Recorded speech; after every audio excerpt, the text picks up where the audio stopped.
Imagine um mundo onde uma doença misteriosa dizimou quase metade da população. Cidades inteiras foram abandonadas, corpos se acumulavam nas ruas e ninguém sabia como se proteger. Essa foi a realidade da Europa no século XIV, durante a Peste Negra, uma das pandemias mais mortais da história. Hoje, vamos mergulhar na história da Peste Negra. Como ela começou, como se espalhou, os horrores que causou e como ela mudou o mundo para sempre. Venha ver o que há além da superfície, se inscreva no canal, deixe seu like e ative o sininho. A Peste Negra é como ficou conhecida a peste bubônica, doença causada pela bactéria Yersinia pestis.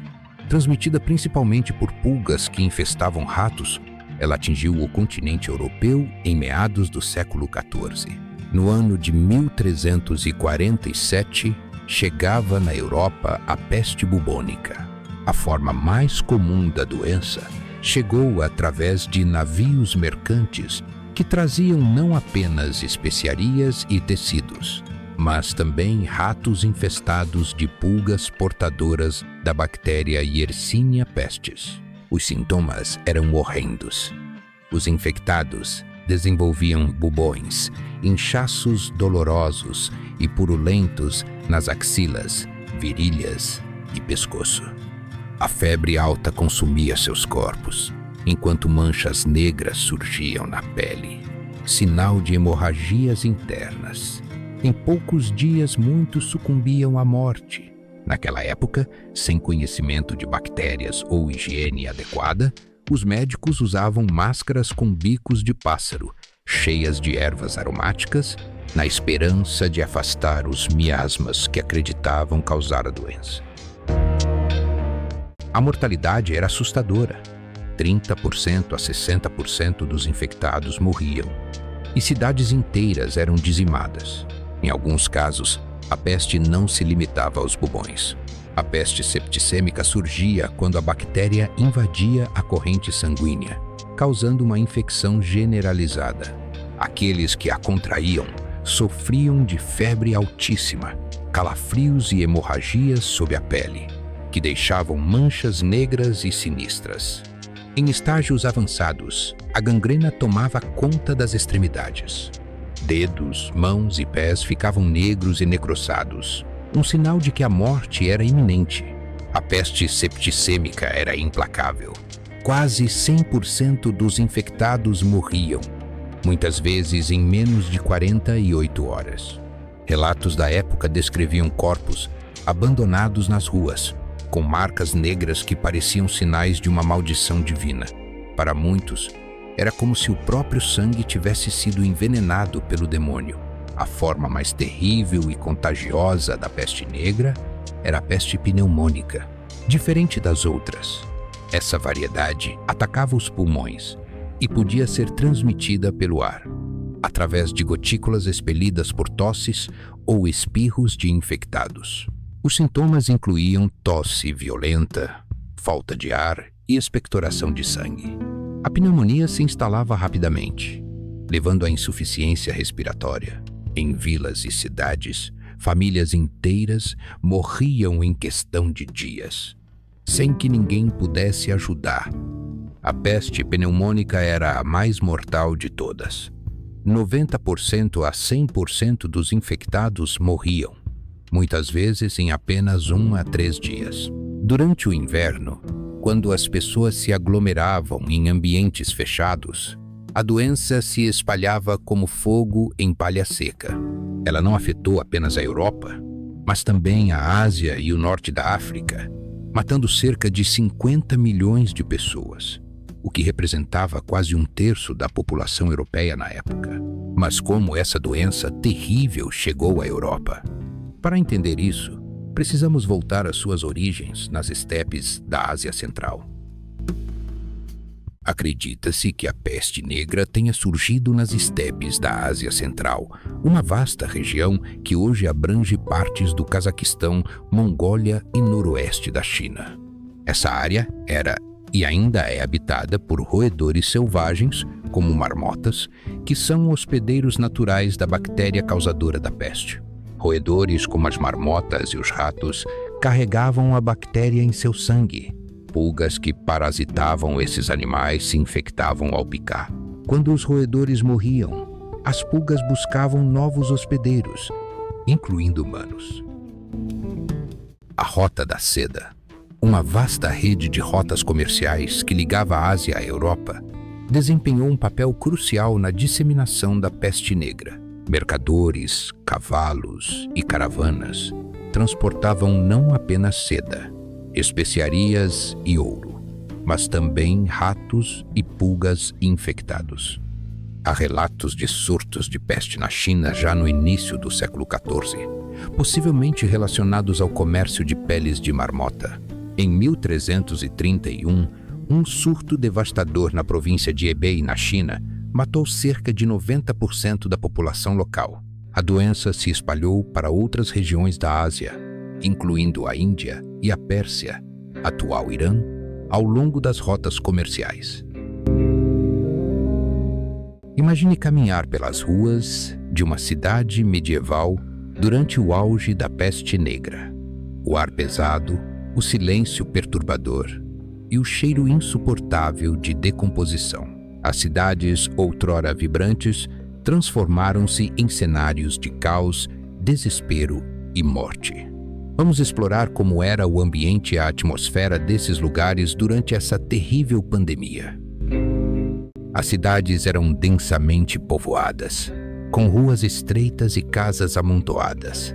Não havia sistemas de esgoto adequados. O lixo e os dejetos humanos eram jogados nas ruas ou em rios próximos. Os ratos eram comuns, atraídos pelo lixo e pelos estoques de grãos. Eles eram os principais hospedeiros das pulgas que transmitiam a peste. Os mortos se acumulavam tão rapidamente que não havia tempo ou mão de obra suficiente para enterrar. Corpos eram deixados nas ruas em frente às casas ou empilhados em valas comuns. Relatos da época descrevem o cheiro insuportável de decomposição que tomava as cidades. Muitas pessoas fugiam das cidades em pânico, abandonando suas casas e negócios.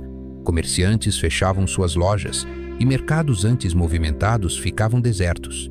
Cidades inteiras pareciam fantasmas, com ruas vazias e silêncio sepulcral, quebrado apenas pelos gemidos dos doentes ou pelo som de carroças coletando cadáveres. O medo era palpável nas cidades atingidas pela peste. As pessoas não sabiam como a doença se espalhava e buscavam explicações sobrenaturais ou culpados para a tragédia. Muitos acreditavam que a peste era um castigo divino por pecados cometidos. Outros culpavam os miasmas, maus ares ou alinhamentos planetários. Minorias, como judeus, leprosos e estrangeiros, foram acusados de envenenar poços ou espalhar a doença intencionalmente, levando a perseguições e massacres. A teoria dos miasmas, como dito anteriormente, comum na medicina medieval, sugeria que a doença era causada por ar contaminado ou ar podre proveniente de matéria em decomposição, como corpos ou lixo.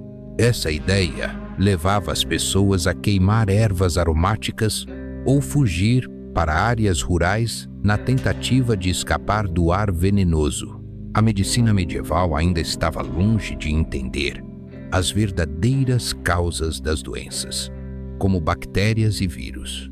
As teorias médicas da época eram baseadas em conceitos antigos, principalmente vindos da Grécia e de Roma, e misturavam ciência, religião e superstição. Mas a peste negra não foi apenas uma tragédia diretamente humanitária. Indiretamente, ela também causou outras profundas transformações. Vamos explorar isso agora. A escassez de trabalhadores levou a mudanças significativas na sociedade feudal. Com menos mão de obra disponível, os camponeses e artesãos passaram a exigir melhores pagamentos. A relação entre senhores feudais e servos foi abalada, já que os camponeses tinham mais poder de barganha. Muitos camponeses abandonaram os campos e migraram para as cidades em busca de melhores oportunidades. Movimentos como a Revolta dos Camponeses, na Inglaterra, 1381, foram impulsionados pela insatisfação com as condições de trabalho e os impostos. A escassez de produtos básicos, como alimentos, levou a um aumento generalizado dos preços. Muitos nobres e senhores feudais enfrentaram dificuldades financeiras, já que dependiam da renda dos camponeses.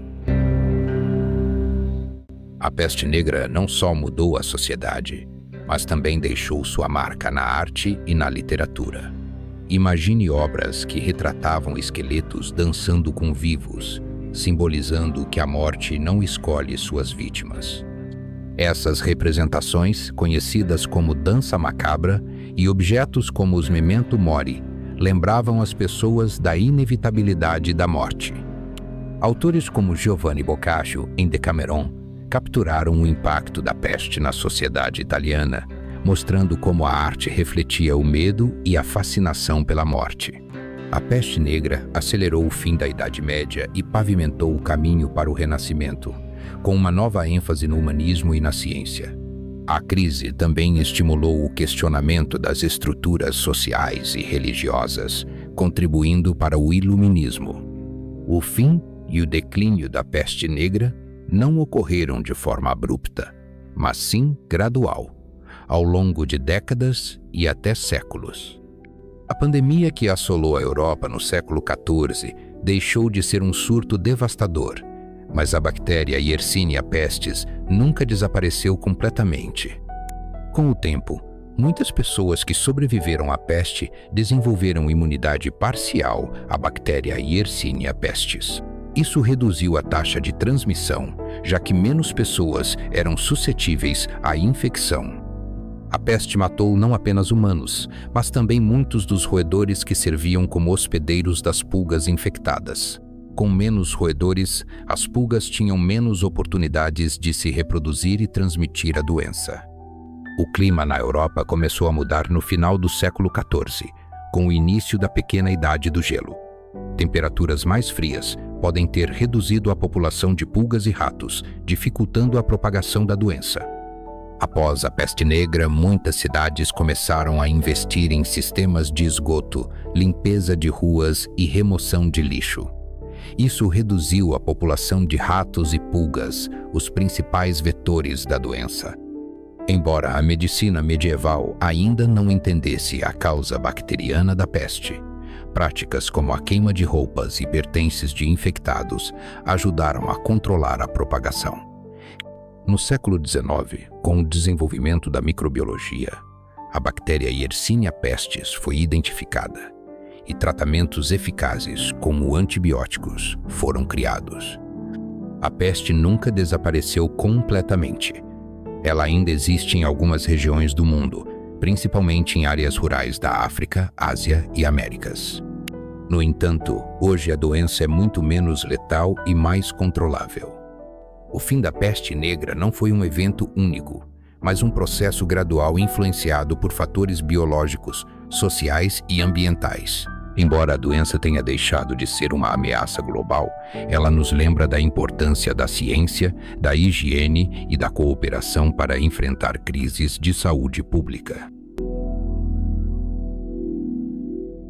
Muito obrigado por nos acompanhar até aqui. Fiquem em paz e até a próxima.